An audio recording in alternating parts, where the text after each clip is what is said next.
माननीय सभापति महोदय, अभी इस सदन में हमारे साथी गोखले जी द्वारा जो भारत के उस राज्य को रिप्रेजेंट करते हैं जो फाइन आर्ट्स और गरिमा में अपना एक उच्च स्थान रखता है, जिसे बंगाली भद्रलोक कहा जाता है, परंतु आज उस इनिशिएशन के साथ मुझे लगता है उस भद्रता के साथ जो क्रूर मजाक हुआ है उसके ऊपर बात करते हुए मैं पीड़ा के साथ अपना निवेदन प्रारंभ करता हूं। आज हम गृह मंत्रालय के विषय में चर्चा के लिए एकत्र हुए हैं और हमारी सरकार 26 मई 2014 को आने के बाद गृह मंत्रालय की टोन एंड टेनर में क्या परिवर्तन आया, इसे मैं सिर्फ दो वानगी में बताना चाहता हूं।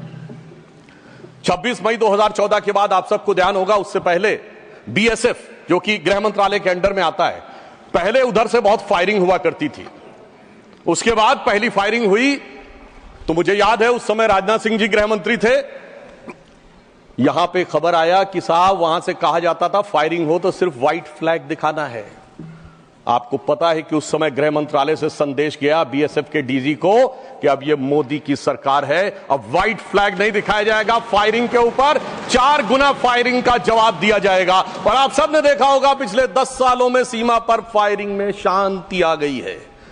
दूसरा उदाहरण देना चाहता हूं, जब हमारी सरकार आई 26 मई 2014 को, उस समय अभी आईबी का उल्लेख हुआ जो गृह मंत्रालय में आती है, इंटेलिजेंस ब्यूरो, उसके चीफ श्री आसिफ इब्राहिम थे जो कांग्रेस पार्टी के शासनकाल में आईबी चीफ बने थे।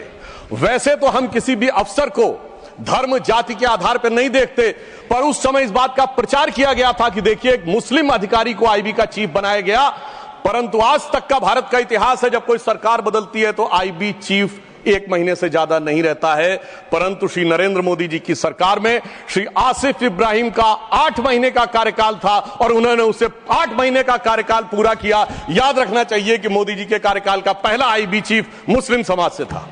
यह दर्शाता है कि हम समाज के वर्गों को डर पैदा करके साथ में नहीं लेना चाहते, विश्वास पैदा करके साथ में लेना चाहते हैं। आज हमारे गृह मंत्री आदरणीय अमित शाह जी गुजरात का प्रतिनिधित्व करते हैं, प्रधानमंत्री जी उत्तर प्रदेश से प्रतिनिधित्व करते हैं।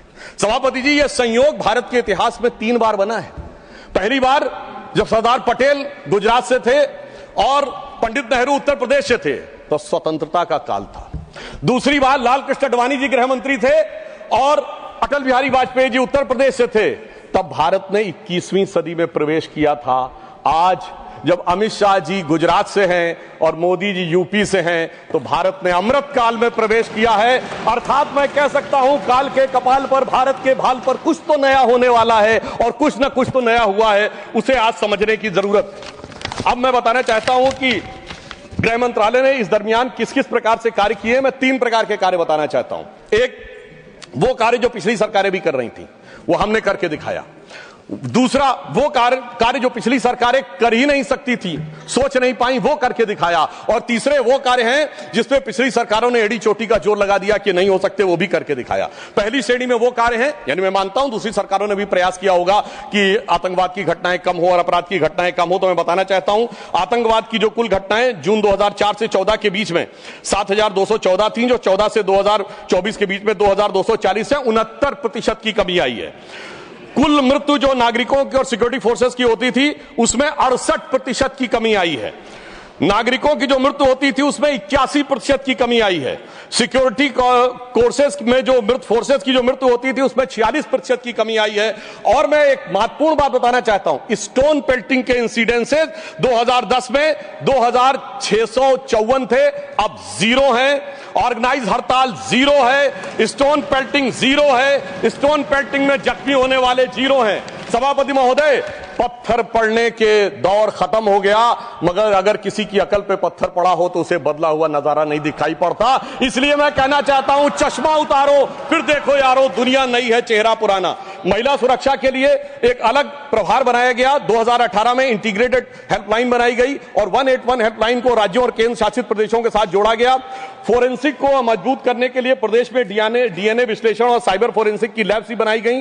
मॉडर्नाइजेशन करने के लिए 80 करोड़ की एक अलग मंजूरी दी गई। फोरेंसिक इकोसिस्टम को बेहतर बनाने के लिए 7 नई फोरेंसिक प्रयोगशालाएं बनाने की बात हुई, और जिसमें यूपी, बिहार, उड़ीसा, राजस्थान, छत्तीसगढ़, तमिलनाडु और केरल में, और इसके अतिरिक्त पुणे, गुवाहाटी, भोपाल और कोलकाता की लैब्स को और इंप्रूव करने का कार्य किया गया।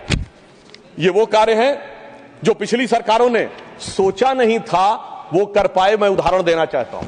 एक है सीएए का उदाहरण अभी हमारे साथी ने दिया। मैं याद दिलाना चाहता हूं, इसी संसद में एक वो दौर था जब इनकी नेता ममता बनर्जी जी ने भारत के इतिहास में इकलौती बार जब चेयर के ऊपर फाइल फेंकी थी, किस बात को लेकर कि बांग्लादेशी घुसपैठियों के बारे में चर्चा करने का मौका नहीं दिया जा रहा है। और आज मैं कहना चाहूंगा कितना बड़ा बदलाव दिखता है कि जिन लोगों ने इतना बड़ा कार्य किया था वो आज कितना पीछे हट गए। इसे कहते हैं कि वक्त के साथ इंसान कैसा बदलता है। सीए पे मैं कहना चाहूंगा, सीए गृह मंत्रालय का विषय है, नागरिकता, और ये एक संसद के द्वारा पारित कानून था, परंतु राज्य विधानसभाओं ने उसके खिलाफ प्रस्ताव पारित कर दिया। यह सरासर कानून का उल्लंघन था, सरासर संविधान का उल्लंघन था, और मैं कह सकता हूं इसके द्वारा संविधान खतरे में था। दूसरा मैं उदाहरण देना चाहता हूं, यूएपीए का चेंज किया गया, यानी अब केवल एक संगठन आतंकवादी नहीं होगा, कोई व्यक्ति आतंकवादी होगा तो उसको भी आतंकवादी माना जाएगा। एनआईए एक्ट में आतंकवाद की परिभाषा स्थापित की गई। मृत्यु दंड पर यह संशोधन किया गया कि क्षमा याचना केवल संबंधित व्यक्ति ही कर पाएगा, दूसरा नहीं कर पाएगा। आपदा के लिए विशेष धनराशि की व्यवस्था की गई, और नक्सलवाद को समाप्त करने में अभूतपूर्व सफलता हमें मिली है। अभी दिसंबर के महीने में हमारे गृह मंत्री अमित शाह जी नक्सलवाद प्रभावित क्षेत्र में सीआरपीएफ के कैंप में पूरी रात गुजार कर आए हैं। जो लोग ये कहने का प्रयास करते हैं कि इसको डर और किससे वो, उससे उनको समझने का प्रयास करना चाहिए। अब वो दौर चले गए सभापति महोदय। मुझे याद है 6 अप्रैल 2010 को दंतेवाड़ा में 76 सीआरपीएफ के जवान शहीद हो गए थे, और उसके बाद ऐसे समाचार आते थे कि देश के कुछ विश्वविद्यालयों में शहीद जवानों के प्रति नहीं, नक्सलवादियों के समर्थन में कार्यक्रम हो रहे थे। वो दौर अब समाप्त हो गया। अब तीसरी श्रेणी में बताना चाहता हूं, वो काम आते हैं, किए हैं गृह मंत्रालय ने, जो पिछली सरकारें कहती रही कि ये नहीं हो सकता, नहीं हो सकता, वो करके दिखाया। धारा 35A, धारा 370। मैं कह सकता हूं जब सरदार पटेल गृह मंत्री थे, राज्यों का महकमा उनके पास था, वो कश्मीर की कसक जो रह गई थी, वो कसक अगर आज समाप्त हुई है तो अगस्त 2019 में अमित शाह जी के शासनकाल में वह समाप्त हुई है। मैं कहना चाहता हूं, श्यामा प्रसाद मुखर्जी जी ने पहला बलिदान दिया था। रावी के तट पर 26 जनवरी 1930 को कांग्रेस के लाहौर अधिवेशन में स्वराज्य की शपथ ली गई थी, पर वो शपथ अधूरी रह गई थी। तो सरदार पटेल के दिल में कसक थी, श्यामा प्रसाद मुखर्जी जी का बलिदान था, और अटल जी के दिल में वेदना थी। उन्होंने कहा था 15 अगस्त का दिन कहता आजादी अभी अधूरी है, सपने सच होने बाकी हैं, रावी की शपथ न पूरी है। परंतु वो शपथ किसने पूर्ण की? प्रधानमंत्री श्री नरेंद्र मोदी जी के नेतृत्व में हमारे वर्तमान गृह मंत्री श्री अमित शाह जी ने उसको पूरा किया। और इसी के साथ मैं एक पंक्ति में कहना चाहूंगा, इतना बड़ा परिवर्तन भारत के इतिहास में आया कि अपनी सरकार की तरफ से और प्रधानमंत्री जी की तरफ से कि दर्द की रात गई, गम के जमाने भी गए, और मोदी जी के हिम्मत से कई दाग पुराने भी गए। इसके अलावा जो कश्मीर में बड़ा परिवर्तन आया, मैं एक उदाहरण बताना चाहता हूं। अभी हमारे साथी ने डर का उल्लेख किया, तो मैं बताना चाहता हूं 10 सितंबर 2024 को भारत के पूर्व गृह मंत्री सुशील कुमार शिंदे जी का बयान था कि मैं गृह मंत्री के रूप में जाता था तो डल लेक में मैं गृह मंत्री के रूप में होता था, और डर के मारे उनकी क्या हालत होती थी, वह शब्द संसदीय नहीं है। तो मैं अपनी स्वरचित पंक्ति में कहना चाहूंगा, हमारे साथी सब समझ जाएंगे कि लहूलुहान थी घाटी और झेलम डरी हुई थी, खामोशियां रातों की दिन में भरी हुई थी, और दहशत का था वो आलम कि डल लेक घूमने में गृह मंत्री के पग के नीचे धरती फटी हुई थी। और आप समझिए आज हमारी स्थिति यह है कि हमारे गृह मंत्री वो हैं जिनको देखकर आतंकवादियों की छाती फटने लगती है, और आतंकवाद के समर्थन करने वालों के छाती में दर्द होने लगता है। सभापति जी, मैं कहना चाहता हूं, उनकी सरकार और हमारी सरकार में यह अंतर था जो भारत की परंपरा में है। उन्होंने बहुत दिन नाग पंचमी की, नागों को दूध पिलाया, हमने जन्मेजय का नाग यज्ञ करके दिखाया जिसमें सारे नाग आकर समाहित हो गए। तो मैं एक पंक्ति में कहना चाहूंगा, कश्मीर घाटी को लहूलुहान करने वालों सुनो, एक भी शहीद हुआ जवान नहीं भूले हैं, और दूध भी पिलाते हैं परंपरा हमारी मित्र, किंतु नाग यज्ञ का विधान नहीं भूले। और मैं ये कहना चाहता हूं, दूसरा उदाहरण, एक सिर्फ दूसरा उदाहरण, हमारे कांग्रेस के युवा नेता जिन्होंने तथाकथित भारत यात्रा निकाली, उसी कश्मीर कहते हैं कि हालात नहीं बदले। इस पूरे देश ने वो दृश्य देखा जब भैया और बहन दोनों सुरक्षित वातावरण में मधुर मनोभावों के साथ बर्फ के गोले के साथ खेलते नजर आ रहे थे। और ये वही कश्मीर था जहां उनके गृह मंत्री के पैर के नीचे धरती फटी जा रही थी। इतना बड़ा बदलाव भी दिखाई नहीं पड़ता। मैं पूछना चाहता हूं मेरे भाई कि अगर आप ये कहना चाहते हैं वही कश्मीर था जहां ऐसा इसके झंडे दिखाई पड़ते थे, जहां पाकिस्तान जिंदाबाद के नारे दिखाई पड़ते थे, वहां पर अगर आरजी और पीजी दोनों एक साथ सुरक्षित थे, एसजी भी खुश रही होंगी, मुझे लगता है जीजा जी को भी खुशी का एहसास होना चाहिए। मैंने किसी का नाम नहीं लिया है। और इसके लिए गृह मंत्री जी को साधुवाद देना चाहिए कि कश्मीर में इतना बड़ा बदलाव देखने को मिला है, कम से कम इतना तो करना चाहिए। और मैं अपने साथियों से कहना चाहूंगा जो उनके नेता बोलते हैं डरो मत, हकीकत का सामना करो कि कितना बदलाव आया है, इसको स्वीकार करो, डरो मत। डरने का काम देश के विरोधियों के लिए छोड़ दो हमारी सरकार ने। इसके अलावा हमारी सरकार के समय में इंडियन पैनल कोड को भारतीय न्याय संहिता के रूप में जो बदलाव किया गया वो एक महत्वपूर्ण बात है। परंतु मैं सभापति महोदय यह भी बताना चाहूंगा कि जब भी किसी चीज की तुलना हो तो तुलनात्मक होनी चाहिए। जब हमारी सरकार आई और गृह मंत्रालय का दौर आया तो उस जमाने में क्या अंतर था सिक्योरिटी में और आज क्या बड़ा अंतर है।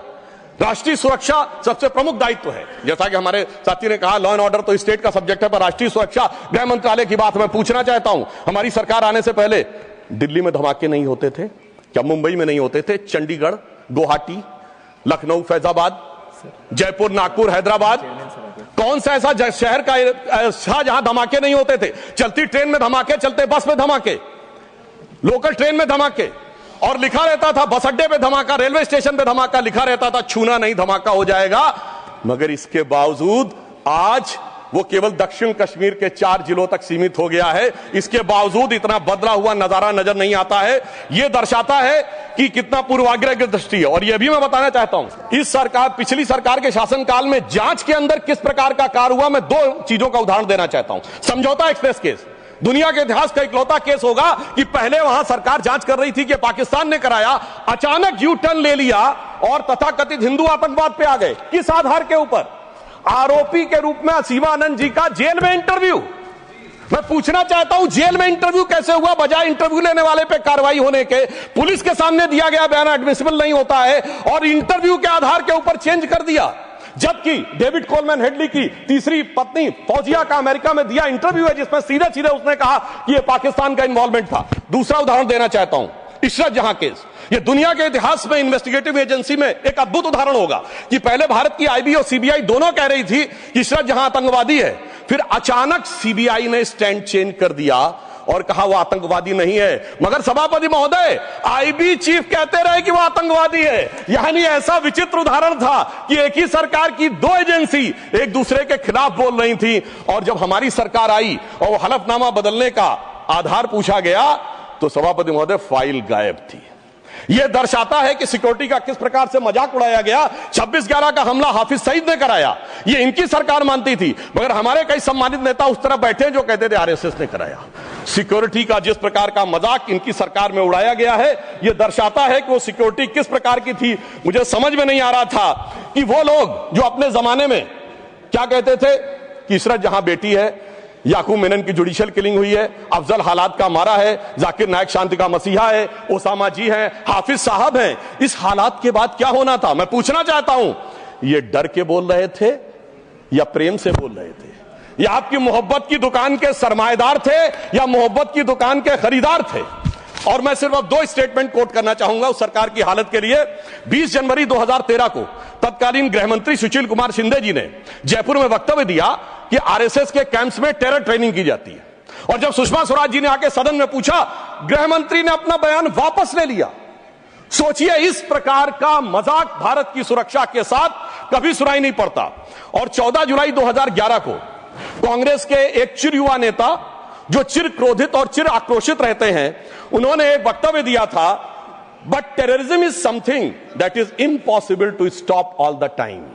यानी हमेशा के लिए आतंकवाद को रोकना मुमकिन नहीं है। सभापति महोदय, जिस सरकार का चाल चलन ऐसा था, उसके हालात में रोकना मुमकिन नहीं था, पर आज मोदी जी की सरकार है तो मोदी है तो मुमकिन है, वो हमने करके दिखाया। मैं दूसरा बताना चाहता हूं उदाहरण। एक दौर था जिस जमाने में 26/11 हमले के बाद से पहले 2007 में आंतरिक सुरक्षा के लिए नीति क्या थी? हवाना में जाके यह कहा कि पाकिस्तान आतंकवाद से पीड़ित देश है। यह भारत सरकार का ऑफिशियल स्टेटमेंट था। 26/11 के हमले के केवल 9 महीने बाद जुलाई 2009 में शर्म एल शेख में ज्वाइंट डिक्लेरेशन में बलूचिस्तान का उल्लेख आया और यह कहा गया टेरर के अटैक से टॉक्स प्रभावित नहीं होंगी। मगर सभापति महोदय, जो हमारी सरकार आई तो हमने कहा टेरर के साथ टॉक्स नहीं होंगी।